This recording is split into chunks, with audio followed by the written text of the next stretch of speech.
Salut les amis, c'est Nico Genzi. Écoutez, aujourd'hui, une nouvelle petite vidéo. On va parler requalification en tant que marchand de biens. Voilà, c'est un sujet qui revient souvent dans des commentaires, des mails que je reçois. Ou comme vous le savez, moi pour ma part, faire de grosses plus-values sur des opérations d'achat-revente, c'est le moyen le plus puissant pour se constituer un gros patrimoine parce qu'on réinvestit finalement le montant de ces plus-values dans différents biens ou différentes sources d'investissement qui vous ramènent des revenus complémentaires. Maintenant, quand on parle achat-revente, beaucoup de gens ont peur d'être requalifiés en tant que marchand de biens. Aïe aïe aïe, quel est le risque? Qu'est-ce que je vais avoir? Voilà, c'est une peur qui peut être normale. Maintenant, je vais essayer dans cette vidéo de vous expliquer qu'il ne faut pas forcément en avoir si peur que ça. Déjà, dans un premier temps, je vais vous rappeler un petit peu la taxation sur un achat-revente en tant que particulier. Donc il y a deux cas de figure possibles. Soit vous faites un achat-revente sur un bien qui était votre résidence principale. Et là, la taxation, c'est assez simple. C'est magnifique, c'est 0% d'imposition. Et ça, que vous gagnez 10 000, 20 000, 50, 100, 200, 300 000 euros de plus-value, voire plus, vous êtes taxé à 0%. D'où l'intérêt de faire ces plus beaux dossiers d'achat-revente sur une résidence principale. Maintenant, le deuxième cas, si vous faites un achat-revente en tant que particulier sur un bien qui n'est pas votre résidence principale, donc une résidence secondaire, qui pourrait être un produit que vous aviez acheté pour faire du locatif à la base. Maintenant, la taxation, elle est de 36,5 ou 38% sur le montant de votre plus-value directe. Maintenant, les gens ont peur de se faire requalifier marchand de biens. Dans la requalification, il y a une donnée qui est importante. On parle de, j'ai plus le terme exact, mais finalement de récurrence dans le fait de faire des opérations d'achat-revente. Donc quand vous êtes sur un premier dossier, voire deux premiers dossiers, il y a très peu de chances que vous soyez requalifié en tant que marchand de biens. Maintenant, si vous étiez la personne la moins chanceuse sur la place en France, quel argumentaire vous pourriez donner à une personne qui vient remettre en cause votre achat-revente et la plus-value que vous allez payer dessus? Donc déjà, quand on fait ce type d'opération, il faut toujours avoir finalement une story de pourquoi j'ai revendu rapidement. C'est vrai qu'à la base, j'ai acheté cet appartement ou cette maison, c'était soit pour y habiter, ça devait être ma résidence principale, soit pour le louer, c'était un investissement locatif. Donc quand je parle de story, je parle de raison du pourquoi on a revendu rapidement ce bien. Ça, c'est propre à chacun.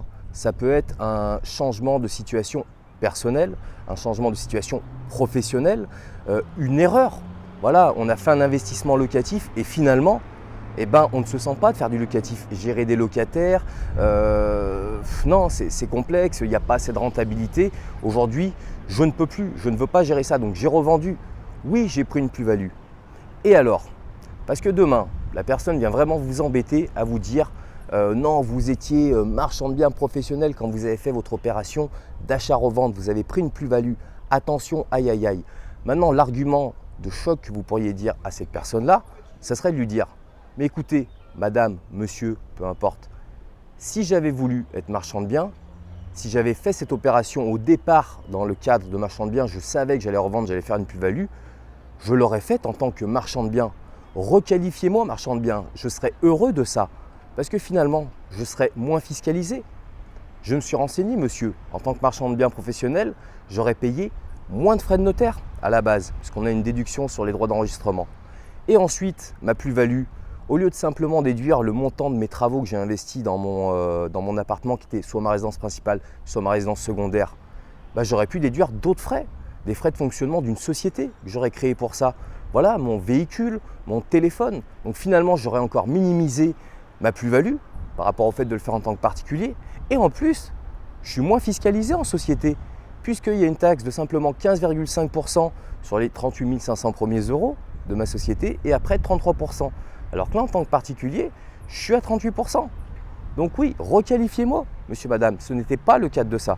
Donc voilà, il faut que la story, finalement, suffise à justifier de pourquoi vous n'avez pas gardé ce bien-là que vous aviez acheté pour une résidence principale ou un investissement locatif à la base. Mais la réalité des choses, c'est que si vraiment ça ne suffisait pas, vous pouvez amener cet argumentaire de choc. Et maintenant, pour tous ceux qui ont compris l'intérêt de faire des achats-reventes, d'utiliser ce cash pour demain réinvestir dans différents produits d'investissement, voilà, si vous pensez le faire avec récurrence, une fois par an, voire une fois tous les 2 ans, très clairement, à un moment, il y aura un intérêt de créer une structure dédiée à ça. Parce que comme je viens de vous l'expliquer juste avant, excusez-moi, vous êtes moins fiscalisé en ayant une société.